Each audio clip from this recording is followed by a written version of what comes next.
What if ulit-ulitin niya, talak ka na, talak ka na, talak ka na. So, isang araw na yun, isa lang yung consider doon. Talak. Okay, isang beses. Now, naglalaro lang naman ako, joke lang naman yun. Automatically consider yun. Okay. Bismillahirrahmanirrahim.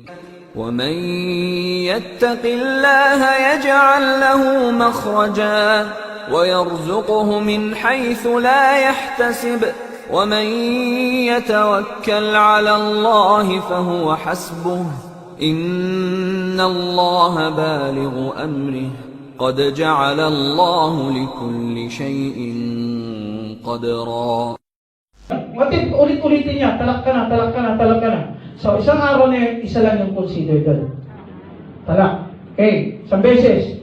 Now, naglalaro lang naman ako, joke lang naman yun. Automatically consider yun. Okay. Salatatun jidduhun na jid, wahazluhun na jid. Sabi ng Rasul sallallahu alaihi wasallam, tatlong bagay na kapag seryoso ka, ay seryoso yung resulta niya. Kapag naglalaro ka, seryoso pa rin yung resulta niya. Ano yun? Az-ziwaj, pagpapakasal, pagtalak, at yung al-itaq, yung pagpapalaya ng slave. Okay, kaya nga bawal maglaro nung kasal ka na sa anak ko. Pag tinanggap yun ng isang lalaki, yes. Okay. Yeah, hi. Okay. Tay, balikan natin yung sa pala. Ngayon, pangalawa, kaya nga, ito, take note ha, pag once nagtalak yung lalaki, nagtalak ka sa babae, talak ka na sa araw na ito, tay, talak na yung babae. Wallahi lazim, may hak siya na hindi mo palabasin sa bahay. Okay? Ilang araw? Yes. 1 month, huwag mo palabasin dun sa bahay na yun. Okay? Kasi hak pa niya ngayon yung tinatawag na pagkain, nafaka. Okay? Kaya nga sa tinatawag na talak, kapag natalak yun ng isang beses, 3 months, yun nga yung idda dun eh. Hindi lang 1 month pala, 3 months. Ang idda. Okay? 90 days. Kung normal yung kanyang menstruation. Pag hindi normal, automatically, pag normal, 3 times na menstruation. Kapag hindi normal, automatically 3 months. Titingnan natin doon. Now, sa lalaki, hindi nga pwedeng ipagtabuyan yung babae. Kasi baka may chance pa na magkabalikan sila. Now, kung gusto mong balikan ng lalaki yung babae, sa time na tinalak niya na, kaninang umaga tinalak niya, nandun pa rin yung babae umiiyak sa kwarto. Bigla sa nakonsensya, niyakap niya yung asawa, automatically yun. Hindi kailangan ng kasal yun. As long as pumasok pa sa 3 months. Hindi pa po kailangan ng kasal yun. Pwede magkabalik anytime, pwede sila magkabalikan anytime. Opo. Halimbawa, lumayas yung babae. Tulad ng isang kwento. Okay? Nasaktan yung babae, grabe. Subhanallah. Umalis, lumayas yung babae, pumunta sa parents niya. Umiiyak. Tinawagan niya, Ben. Tinawagan ng lalaki. Ewan ko, true story ba ito? Pero nabasa ko lang. Hello, Ben. Kumusta ka na? Namiss kita. Sabi, pwede ba tayo magkabalikan? Eh, sabi ng babae, magkabalikan? May baso ba dyan sa katabi mo? Baso. Kuha ka ng baso. Kumuha ng baso yung lalaki. Ben, nandito na, hawak ko na yung baso.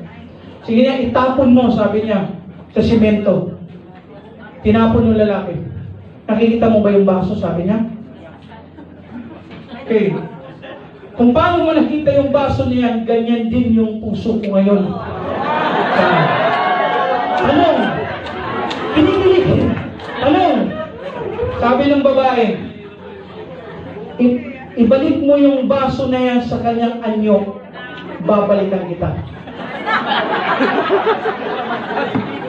Hindi masakit. Ganito, bugoy yun ng mga laki ba, no? Sabi ng lalaki, Ben, ginawa ko, Ben. Ito pa rin yung forma ng baso. Sabi niya, bakit? Ano ba meron sa baso? Sabi niya, plastic yung baso ang tinapon ko.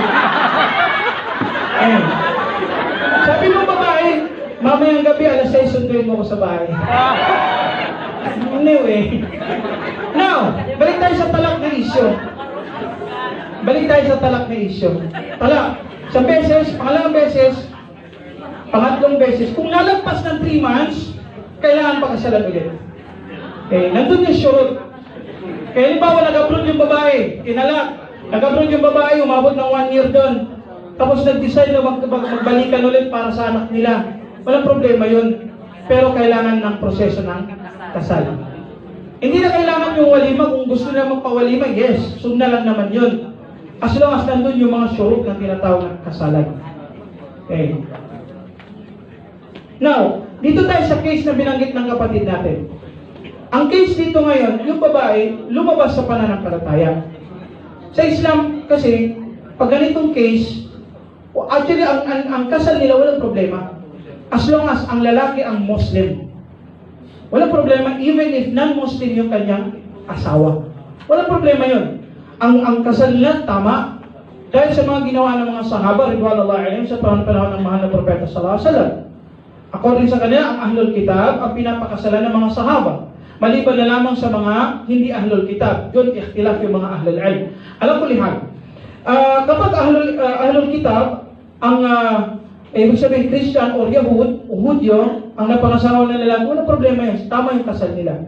What if mag-decide ngayon na maghiwalay? So, anong gagawin ng Sharia ngayon? Ito usapin ng tinatawag na hukom pagdating sa Sharia. Hindi basta-basta kami maghuhukom niya o sino pa bang pwede dyan. Yung mga authorized lang ng mga tao na nagtatrabaho mismo sa Sharia. Now, pagdating sa divorce na ito, titingnan natin kung sino ang pinakamabigat yung tinatawag na hak sa mga bata.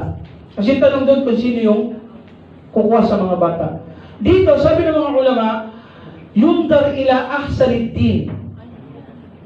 Titingnan kung sino yung pinakamainam sa kanila ang relihiyon. Okay. Now, halimbawa, Christian yung babae. Yung lalaki naman nagmurtad. Kanino ibibigay ito? Yes, balik tayo sa babae. Kasi ahsanul dinan. Tulad din halimbawa ng Hudyo at Kristiyano. Kung yung babae Kristiyano, yung lalaking Hudyo, ibibigay sa Kristiyano. Kasi mas mainam yung religion ng Christian kaysa sa Yahud. Okay, ito po yung sa Islam na konsepto. Now, pagdating sa Muslim and Christian, of course, dito natin ibibigay sa Islam, sa Muslim. Paano naman ngayon kung yung Muslim na hindi nagsasala? Hindi mapapangalagaan din.